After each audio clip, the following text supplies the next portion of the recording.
During the Christmas season, Bruce's childhood friend, Martha, had an unfortunate accident and broke her leg. With no one to care for her, Bruce decided to bring her home and asked me to help look after her. Without a word of complaint, I tidied up the guest room, preparing for Martha's arrival. But as I was cleaning, I stumbled upon something unexpected. A collection of letters spanning over 40 years exchanged between Bruce and Martha. More than 500 letters chronicled their nearly 5-decade-long entanglement. In those pages, Bruce poured out his longing, his devotion, and his love for Martha, their words brimming with intimacy and passion. Reading those letters, my heart pounded with a mix of shock and clarity. The marriage I had once believed to be solid and fulfilling had, in reality, been riddled with cracks from the very start. And I knew a forced love was never meant to last. So when Bruce brought Martha home, I met him with a calm resolve. Looking him in the eye, I said, "Let's get a divorce. You were unfaithful for this marriage, so you leave with nothing." By the time Bruce brought Martha home, I had already calmed down. I sat quietly in the living room, watching as he pushed her wheelchair inside. They both had smiles on their faces. Bruce, the ever-gentle scholar, exuding an air of intellectual refinement. Martha, despite the cast on her leg, carrying herself with the kind of effortless grace that made people take notice. If ever there were a perfect embodiment of the phrase, "wolves in sheep's clothing," it was the two of them. I stared at them, thinking how, if not for those letters, I would have never suspected that my nearly 70-year-old highly respected professor of a husband was capable of such betrayal all these years. Nor would I have imagined that Martha, the celebrated artist praised for both her talent and character, would willingly play the role of the other woman for decades. Bruce's smile faded the moment he noticed me sitting there. Annoyance flickered across his face as he asked, "Why are you just sitting here? Did you finish preparing the guest room? Is dinner ready?" That cold indifference, that commanding tone, he wasn't speaking to me like a wife of over 40 years. No, he spoke to me the way one would speak to a maid, issuing orders without a shred of care. Our marriage had always been like this, unequal. Bruce gave commands, I obeyed. He never smiled at me the way he did at Martha. With me there was no warmth, no tenderness, only demands. My nose stung, but I held back the emotion. I had spent hours sitting here, sorting through my thoughts, accepting what I had always tried to ignore. And yet, even with all that acceptance, the pain was unavoidable. I was human after all. I had feelings. I had married Bruce when I was just 20 years old. 48 years. Nearly half a century, I had devoted myself to this man, this family. And this was how he repaid me. Bruce's frown deepened when I didn't respond. "Did you not hear me? What kind of attitude is this? Sitting there like a statue in front of our guest. Do you have no manners?" From her wheelchair, Martha watched our exchange with a faint, almost imperceptible smirk of satisfaction. Then in a soft, concerned voice she said, "Bruce, is Debbie upset about taking care of me? I don't want to be a burden." Bruce's irritation melted instantly. With a bright, reassuring smile he replied, "Don't be silly, Martha. Why would she mind? She's just a housewife, she has nothing else to do all day. Of course she's happy to help." I almost laughed. When exactly had I ever said I was happy to take care of her? Whatever lingering attachment I had for Bruce evaporated in that moment. I looked at him, at the man I had spent nearly my entire life with, and saw him for what he truly was. The veneer of respectability, the charm, the intellect, it was all stripped away, leaving only the ugly truth beneath. There was nothing left of my love or admiration for him. Only disgust. "Bruce, if you want to take care of Martha, do it yourself. I have no obligation or responsibility to help you. And there's something I need to tell you, we're getting a divorce." I spoke each word slowly and clearly, leaving no room for doubt. Bruce froze as if I had just slapped him. His finger trembled as he pointed at me, disbelief written all over his face. You must be out of your mind." I let out a cold laugh. "No, Bruce. For the first time in my life I'm thinking with absolute clarity. I want a divorce, and I want it now. For over 60 years, I had been the obedient wife, never stepping out of line, never failing to meet his expectations. The sudden declaration of divorce was something Bruce simply couldn't process. "Debbie, what is this nonsense? You're upset about taking care of Martha, is that it? If you didn't want to, you should have just said so." His voice carried feigned exasperation, his attempt to twist the situation so that I was the unreasonable one. As if my supposed cruelty and selfishness were the only reasons I would dare speak of divorce. Martha immediately put on a pitiful expression, her eyes shimmering with false remorse. "I'm so sorry, this is all my fault. If I hadn't broken my leg, you two wouldn't be fighting." Bruce turned to her with a reassuring look. "This has nothing to do with you. Debbie is just having one of her episodes at her age. Don't worry about it, Martha." Then, without even looking at me, he added dismissively, "If you don't want to take care of her, fine, I'll hire a nurse. Martha, let's go." Without a second thought, he turned the wheelchair around and started pushing Martha toward the door, completely disregarding me as if my words had been nothing more than a passing tantrum. I raised my voice. "Bruce, make time to go to the courthouse. We need to file for divorce. Oh, and we'll need to discuss the division of assets as well." Bruce didn't acknowledge me. He simply walked away with his precious Martha, leaving me behind like an afterthought. I carefully packed away the decades' worth of letters between Bruce and Martha, took them with me, and headed straight to a nearby law firm to consult a lawyer about the divorce. After reviewing my evidence, the lawyer informed me that if the proof was solid, there was a possibility that Bruce, as the unfaithful party, could walk away with nothing. We talked for over an hour, and by the time I left, I had a clear plan in mind.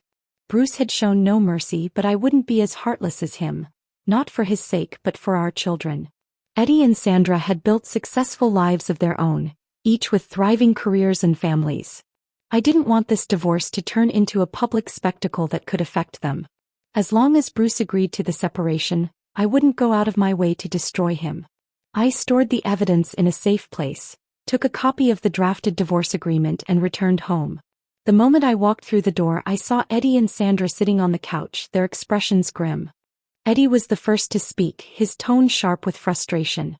"Mom, what the hell are you doing? Why would you suddenly ask Dad for a divorce?" A cold wave swept through me as I looked at my son, the child I had raised with my own hands. The child who now spoke to me as if I were the one in the wrong. Sandra chimed in, her voice carrying an edge of disbelief. "Dad told us you're leaving him. After all these years, why? Is that really necessary?" I clenched my fingers around the divorce papers. They didn't know. I couldn't blame them for their reaction. But soon they would. Bruce and I were going our separate ways. Once that happened, there was no doubt he would marry Martha and the truth would come out anyway. I might as well be the one to tell them first. "Your father cheated," I said, my voice steady. "He and Martha have been having an affair for decades. I won't sit back and tolerate it any longer. I'm divorcing him. I had poured my love into these children, raised them with care and believed naively that they would stand by my side. I thought they would be furious on my behalf, that they would call Bruce and Martha out for their shamelessness. I was wrong." Eddie furrowed his brows. "Mom, we've known about Dad and Aunt Martha for a long time. They were deeply in love back then, but circumstances forced them apart. Aunt Martha never married, she's been waiting for Dad all these years. Isn't it natural that he still has feelings for her?" My breath caught in my throat. Sandra nodded in agreement. "Mom, given Dad's status, it's normal for him to have close female friends. You've spent your whole life as a housewife. You don't share his world, don't have deep conversations with him. To be honest, you were never really a good match for Dad. You do know he was forced into marrying you, right?" She looked at me with something almost like pity. "You're making a big deal out of nothing," she added. "Dad and Aunt Martha are just close friends. They never did anything to betray you. Do you really have to stir up trouble over this?" If I hadn't seen Bruce's letters, I might have believed them. I might have fooled myself into thinking he and Martha were truly innocent. But how could they be? 40 years of tangled emotions, 40 years of holiday getaways spent together, 40 years where Bruce never once brought me flowers, never gave me a single thoughtful gift. Yet he showered Martha with presents. He never remembered what I liked, but he knew Martha's preferences like the back of his hand. I had always assumed this was something just between Bruce and Martha, a secret they kept from everyone. I had thought my children, like me, had been kept in the dark. But now I knew the truth. I looked at Eddie, then at Sandra. My voice was hollow when I spoke. "So, you both knew? You knew all along?" They nodded in unison. Eddie was the first to respond, shifting uncomfortably. "Mom, we didn't mean to keep it from you. We just didn't want to upset you. Dad's a respectable man and Aunt Martha isn't some random woman. We trust their character. They wouldn't cross the line. Sandra quickly chimed in. Mom, stop making a fuss over nothing. This isn't the time to throw a jealous tantrum. Think about the family. Think about us. Stop talking about divorce like it's some casual thing. I nearly choked on my own breath. My husband's betrayal was painful, but my children's reaction was unbearable. This was worse. So much worse. Had I really raised them? Had I really spent my life pouring love into two children who now stood here, defending the man who had humiliated me? Eddie saw the rage darkening my face and tried to smooth things over, speaking in an overly patient tone as if I were a stubborn child. Mom, I get it. You're upset. But what does it change? You have no job, you've been out of touch with the world for decades. How are you going to survive on your own? Sandra nodded in agreement. Exactly. You've had a comfortable life with Dad. You never had to work, never had to worry about money. What more do you want? Comfortable life? I let out a laugh, cold, bitter, mirthless. I had never lived a comfortable life.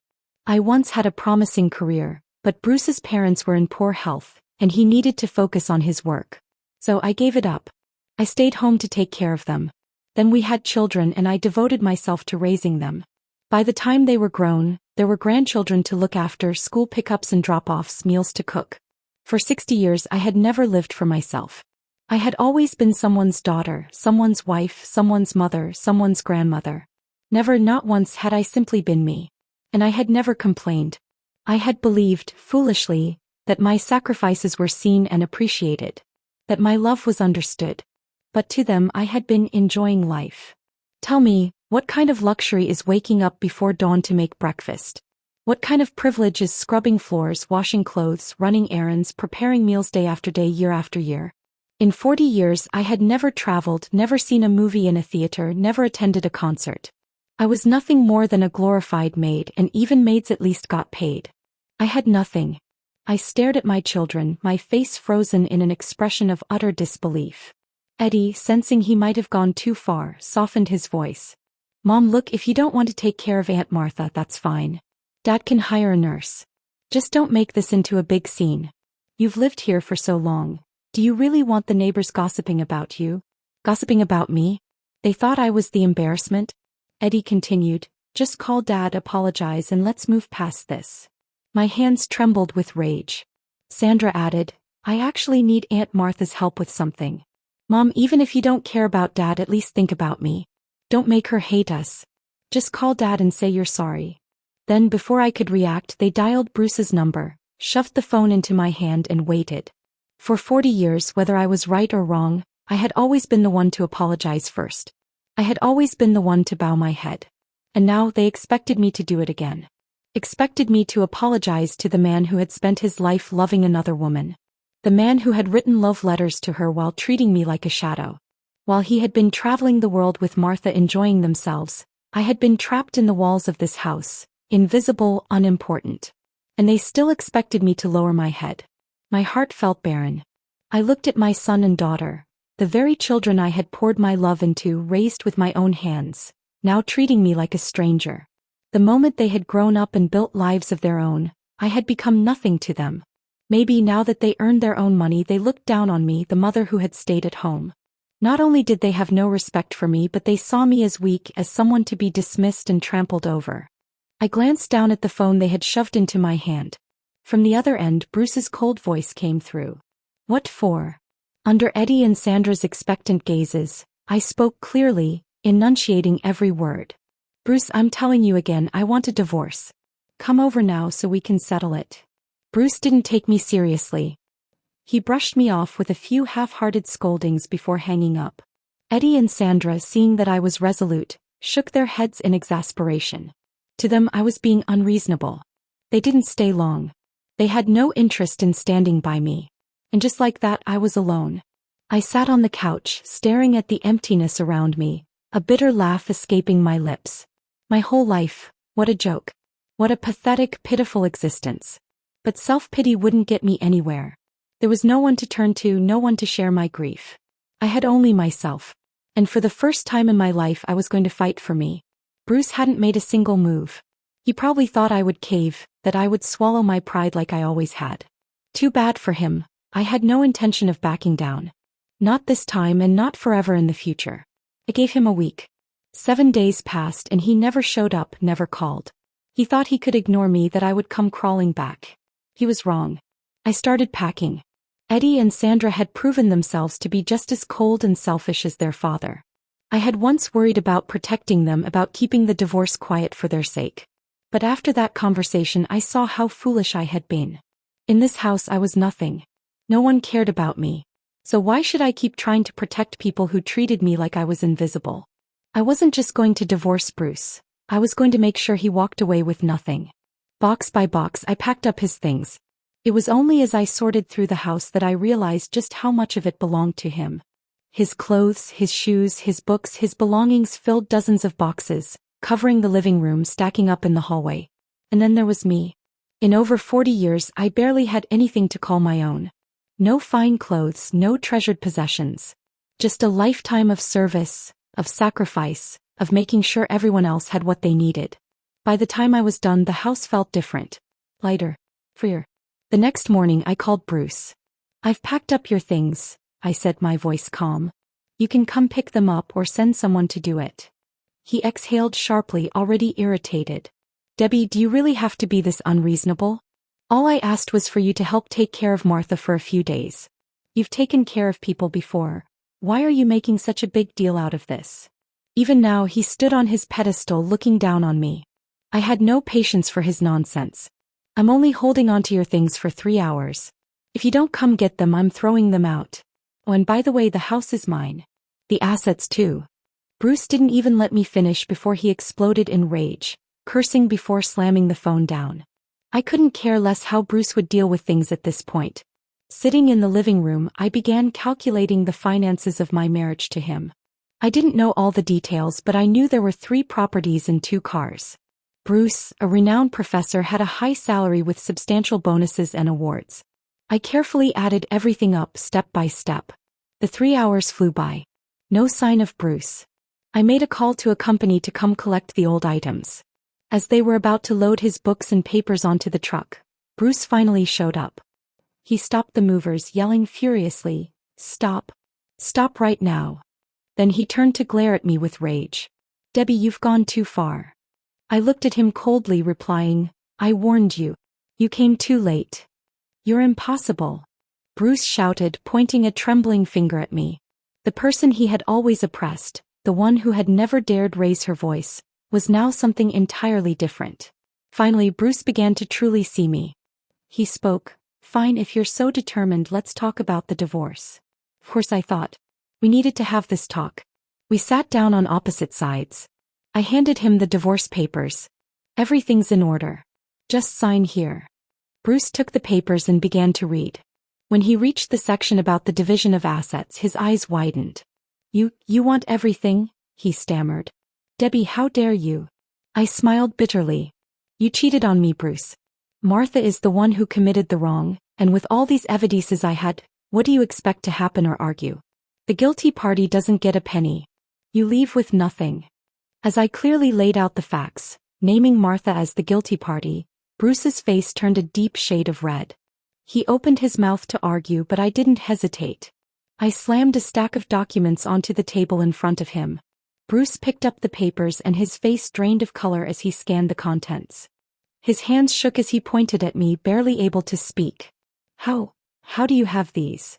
For over 40 years of marriage, I had played the role of the dutiful housewife, soft-spoken, mild-mannered, always tending to the household. Bruce had long since stopped seeing me as a person, let alone an equal. He thought I was weak, easily manipulated, and had no voice of my own.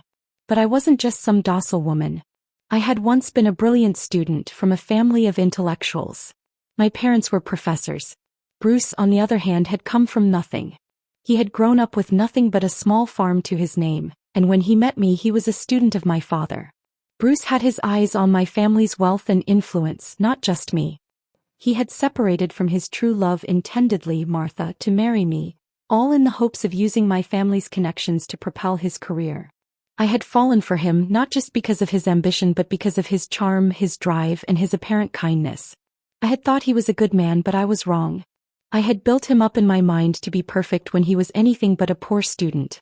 If Bruce had any morals, he would have been grateful to my parents for giving him the opportunity to succeed, but instead he used their help to climb higher, leaving me behind.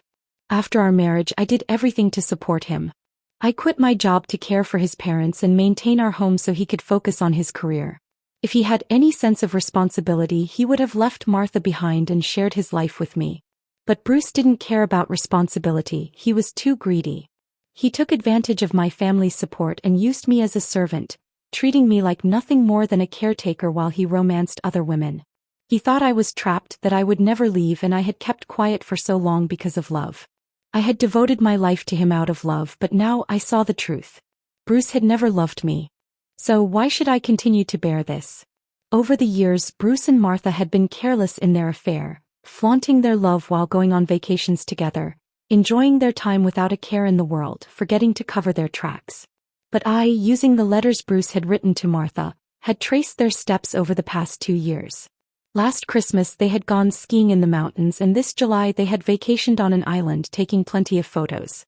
This Christmas they were again together on an adventure, with Martha trying to challenge herself with rock climbing. She thought her body could handle it, but after living a pampered life, she wasn't prepared for such a demanding sport. So she fell and broke her leg. Seeing his lover injured, Bruce was frantic, unashamedly showing his concern and affection for her. Bruce had forgotten that we were now living in the digital age. As Martha was being comforted by Bruce, a photo was taken, capturing the intimate moment. People assumed they were a married couple, admiring their perfect love, completely unaware of the truth, that they were simply two cheaters. Bruce never expected that I would get my hands on so many intimate photos and videos of him and Martha. Bruce was a respected university professor, now retired but still influential, and Martha was a well-known film critic. They both understood the scandal their affair could cause.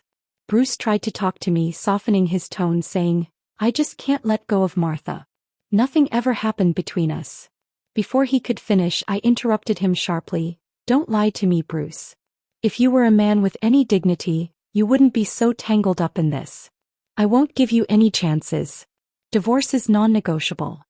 Seeing my unwavering resolve, Bruce tried to argue for the assets. "Can you at least leave me 20% of the assets?" I rejected him coldly. "Don't even think about it."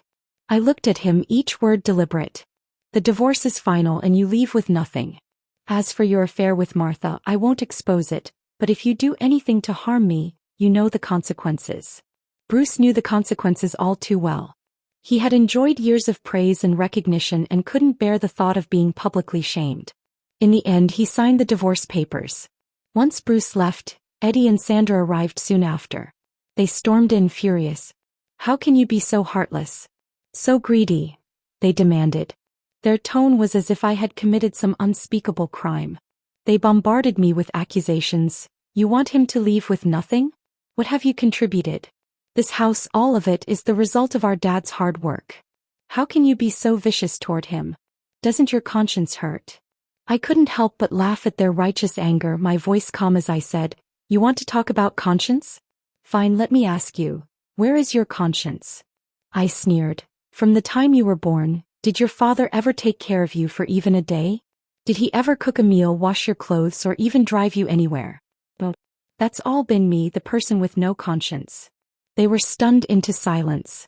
I pointed at Eddie and continued, "You said your father and Martha were madly in love, didn't you? Well, they've been having an affair for over 40 years, so they are indeed a couple, but their love has been built on cruelty. If I didn't have a conscience, I would have let you die years ago." Eddie was speechless, but he asked, "What are you saying?" I coldly replied, "Your dear father never wanted you.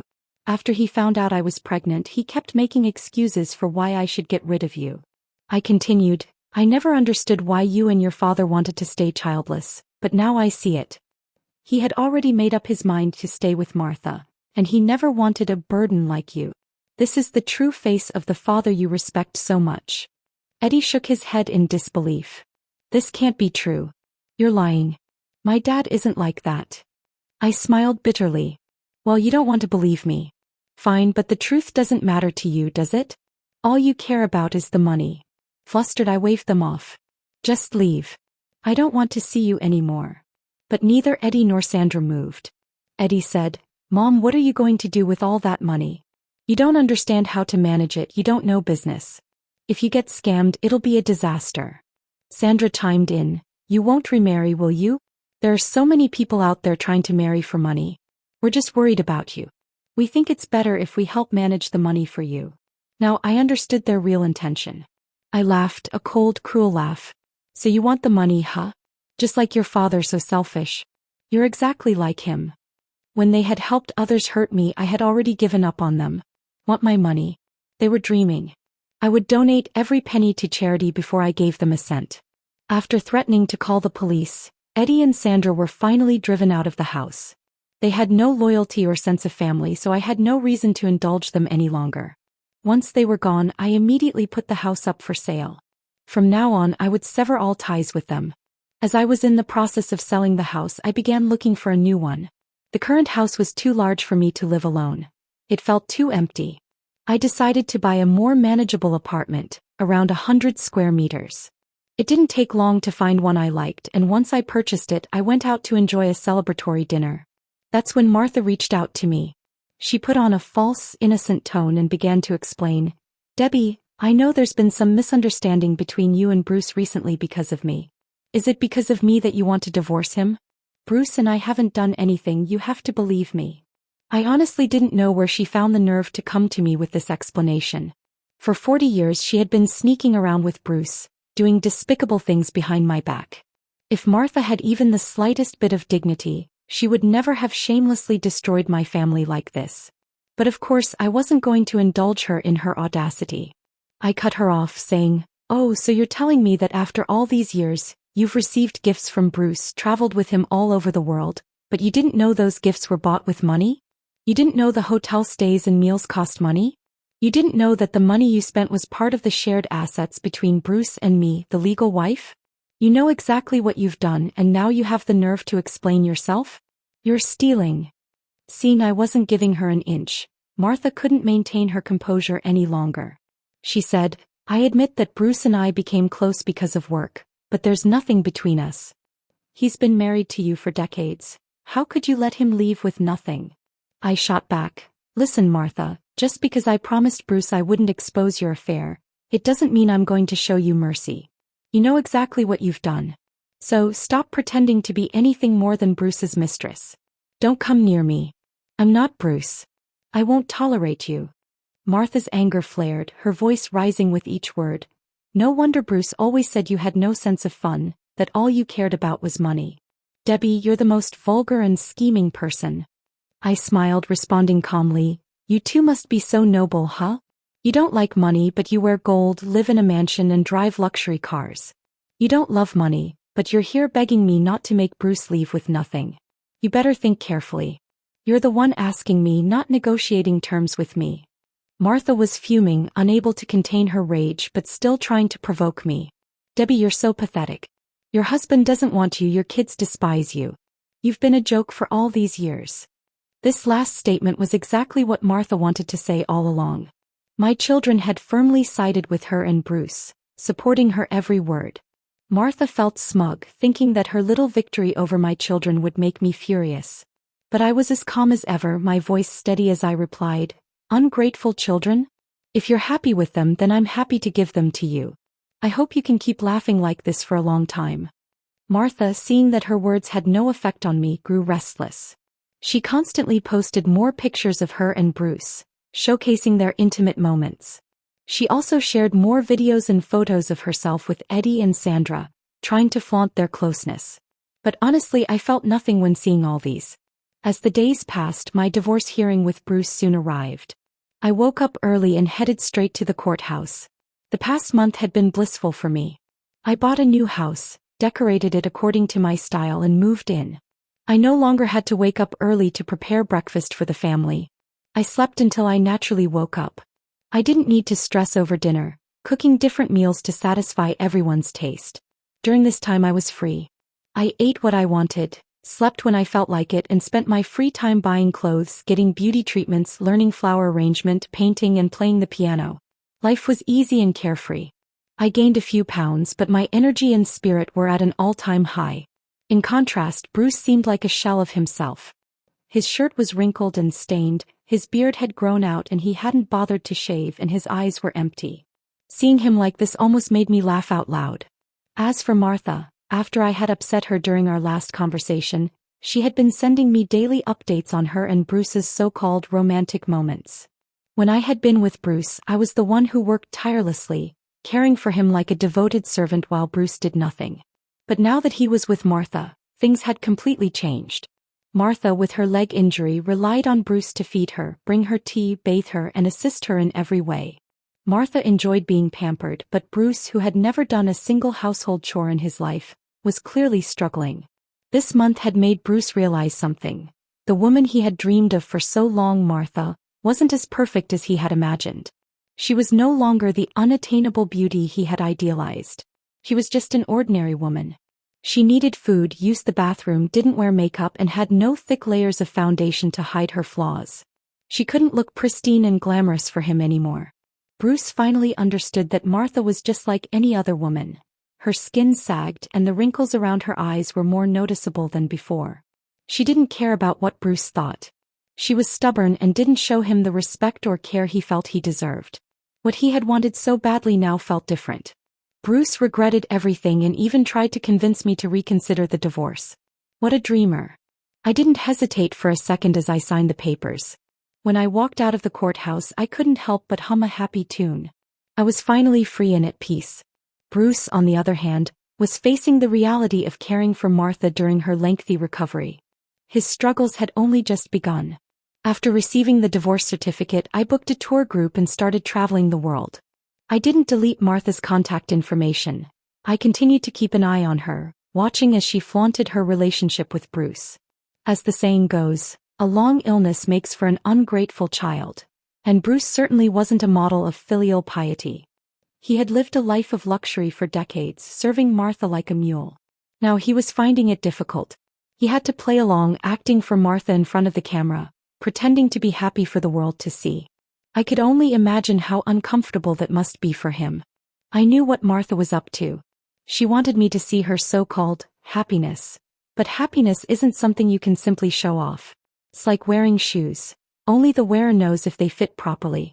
Martha frequently posted about her romantic moments with Bruce. Before, when I was still married to Bruce, she had blocked others and only allowed me to see her posts. But now that Bruce and I were divorced, there was no need to hide it anymore. She started sharing her love with Bruce openly for everyone to see, hoping to get the validation and admiration she so desperately wanted. But the world doesn't revolve around Martha. People will only praise you if they need something from you, or if they genuinely admire you. Martha's posts about her and Bruce's relationship didn't have the effect she had hoped for. Very few people wished them well, and instead there were whispers behind their backs. Bruce and I had been married for over 40 years, and our marriage had been seen as a model of success. Now suddenly we were quietly divorced and Martha and Bruce were together so quickly. Anyone with a brain could see what was going on. They weren't clean. Bruce had been in academia for many years and he certainly had his fair share of enemies. Martha too had made many enemies in her career, suppressing people to climb the ranks. Their public display of affection only gave their rivals the opportunity to strike back. Rumors began circulating, saying that Bruce and Martha had been together long before their divorce, accusing them of having an affair. The more they flaunted their relationship, the more evidence surfaced, and it didn't take long before those pieces of evidence were leaked, causing a public uproar. Neither Bruce nor Martha had realized the severity of the situation. Martha's goal was to have people congratulate her and Bruce on their love, but instead it backfired. She was upset, but what she didn't know was that it wasn't me behind the scenes spreading the rumors. Her and Bruce's enemies were using this chance to take them down. Martha, furious, called me. Her voice trembled with emotion as she yelled, "Debbie, it's you, isn't it? You're behind this. You're jealous of the love Bruce has for me. You're just a shameless, petty person." I couldn't hold back my laughter. The shameless one here is you, Martha. You've crossed every line and you still have the nerve to flaunt it. Should I be calling you out for having no sense, or should I just call you plain stupid? Do you not realize that you and Bruce's affair is a scandal? Martha couldn't bring herself to admit her own faults. She was convinced that I was the one stirring the pot, trying to ruin her and Bruce's reputation. She insisted that Bruce call me, asking me to give back the divorce settlement. Of course, that was just a pipe dream and I didn't pay it any attention. After Bruce called a few times and got nowhere, they both knew there was no chance of getting the money back. Martha's leg had finally recovered, and she was eager to flaunt the love she'd missed out on for all those years. She and Bruce attended events hand in hand. Movies, plays, dinners together. However, the damage had already been done. The rumors of her being Bruce's mistress and his reputation as a cheating scoundrel had spread far and wide. Every time they went out, people pointed fingers at them, and Martha was so furious she nearly choked on her own anger. Refusing to accept being ridiculed, Martha blamed me for everything and decided to join forces with my 2 children and Bruce to smear my name. They started mentioning me in front of people they knew, insinuating that I had cheated, that my marriage to Bruce had been my fault, that I had left him of my own volition, and that I was disloyal. While I was traveling with my tour group, chatting and dining with the opposite sex, they twisted it into a narrative that I was traveling with my lover. Martha put in a lot of effort to drag my name through the mud. Eddie and Sandra firmly sided with them, creating a united front. The lies they spread made everyone believe that I was the one at fault. After all, what kind of children would be so malicious and shameless as to slander their own mother? Martha thought she'd scored a victory. She believed the worst was over, but little did she know that their enemies had found me. They laid out all of Martha's lies and slander against me in front of my eyes. Even a gentle cat has its claws, and I wasn't the person I once was. I was no longer willing to endure such humiliation. I was furious. I had already given them enough chances to back off, but they kept pushing me. If they wanted to dig their own graves, I'd gladly help them. The affair between Bruce and Martha was exposed for the world to see. Their enemies didn't pull any punches, showing no mercy to either of them. Photos of Bruce and Martha at a hotel were blatantly posted online, along with all the loving moments they'd shared, now turned into damning evidence. Bruce's reputation, built over a lifetime, was completely destroyed. The more people dug into Bruce and Martha's past, the more evidence emerged. The moral outrage against them grew stronger by the day. Bruce called, demanding answers, but I calmly told him, evil will always be repaid in kind. Karma never loses an address. The public dug deeper into both Bruce and Martha's backgrounds. Bruce's past, when he was broke and had relied on my parents, was also unearthed, and people began condemning him for being ungrateful. Martha, however, was in for even worse exposure. Her decision not to marry all these years wasn't because of a deep, undying love for Bruce. Someone dug up details of her affair with a producer and director 40 years ago, including an abortion that had damaged her uterus. Martha couldn't have children, and instead of revealing the truth, she'd hidden it, choosing to dangle her supposed devotion to Bruce in front of him. After all, by then Bruce had already achieved success, and Martha wasn't about to give up on him as her backup. The more people dug into their lives, the uglier the revelations became. Eddie and Sandra were dragged into the mess too. Their coldness toward me, their support for Martha, and their attempts to cover up the affair were all laid bare. It soon became clear that they had been helping Martha, covering up Bruce's affair in exchange for favors. The public backlash turned the spotlight on them, and even their own careers suffered. Their days became far from easy. The turmoil lasted for several months, and discussions about it on the internet were relentless.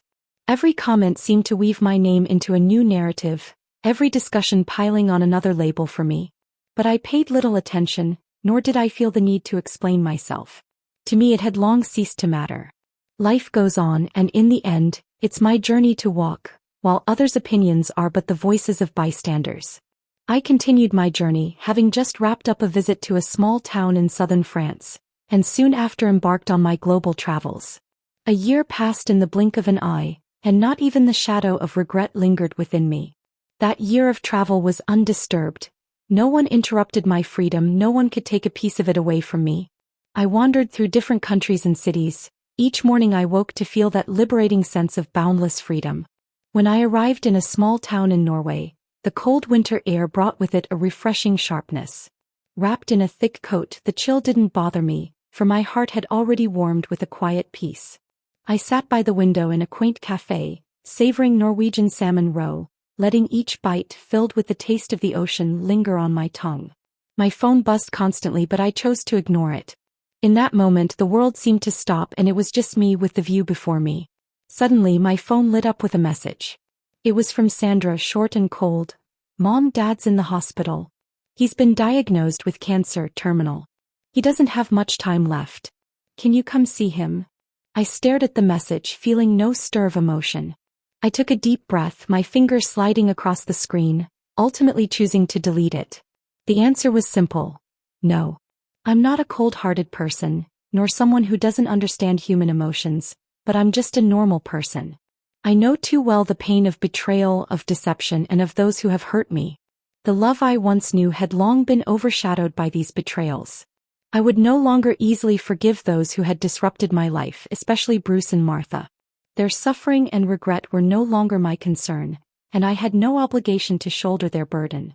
As time passed, I continued my travels, embracing the beauty of the world and reflecting on the lessons life had taught me.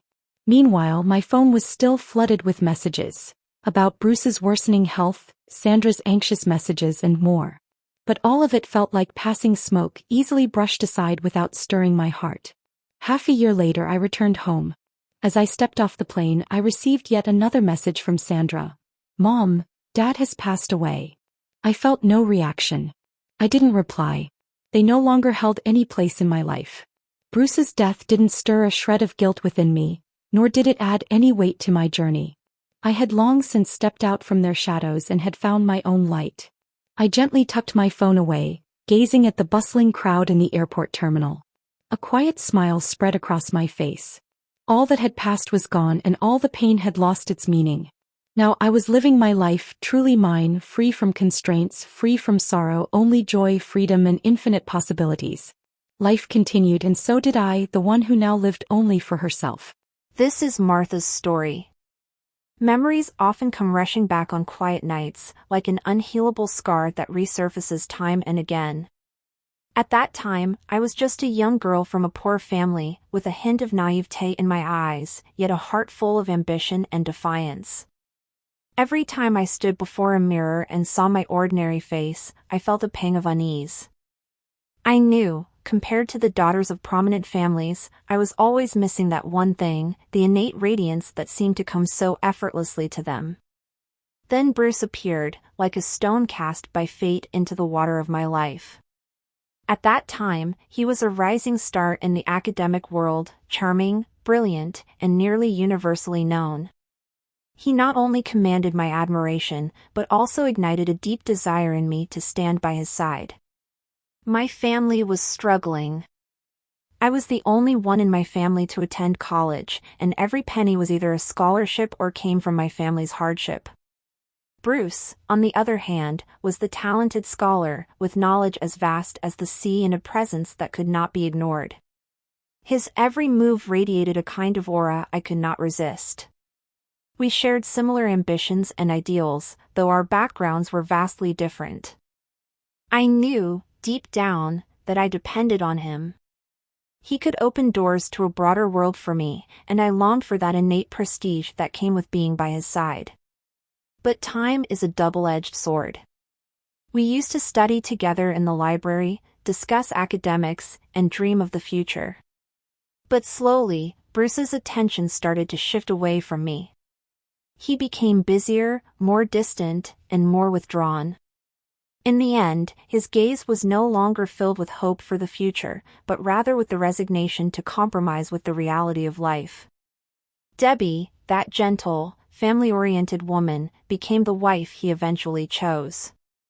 She came from a privileged family, and her parents' support gave him a sense of stability amidst the struggles of life. For Bruce, it was the most rational decision. My heart began to tear apart, slowly and relentlessly. I was still too young to understand why he had made such a choice.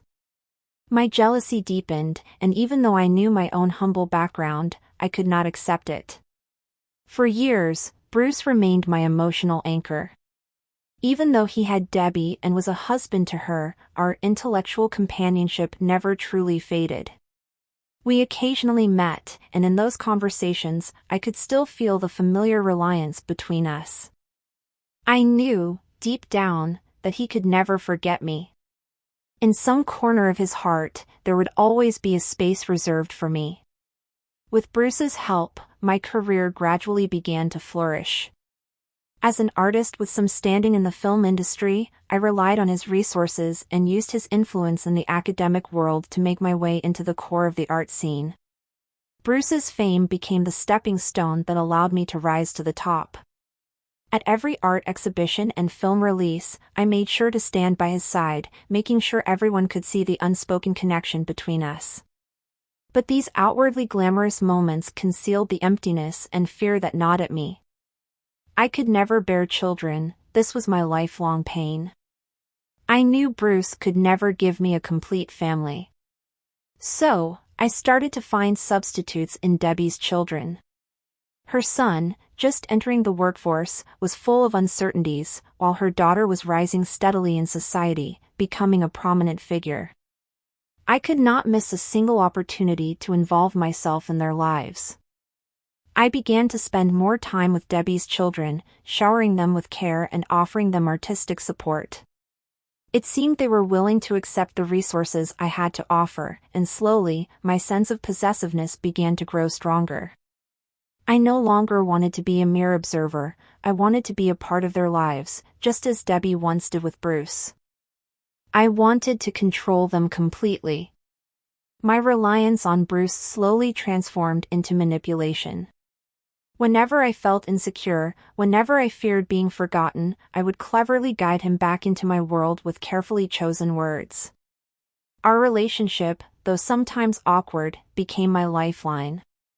It was the one thing that anchored me, even if it no longer had the warmth and devotion it once held. But as the years passed, Bruce was no longer the energetic young man I once admired. The memories of our shared time together began to fade, and recently, the injury to my leg made it harder for me to move freely, a constant reminder of the changes that had come with time. Bruce pushed me into the living room one evening, and I looked at him. The admiration and dependency I once felt for him had transformed into emptiness and indifference. He was no longer the hero I had once chased after, just an ordinary man burdened with the weight of responsibilities. He was no longer gentle with me. His patience had worn thin in the face of my ailments, and every time I needed his help, a flicker of annoyance flashed in his eyes. The woman who had once relied on him, the one who had given up everything for him, had become someone he regarded with growing impatience. I had become a burden to him, a presence that failed to meet his expectations. I started to panic. This panic drove me to look back at the letters we had exchanged, reliving the youthful days when we were so full of dreams. I had given so much for him, even sacrificed my future.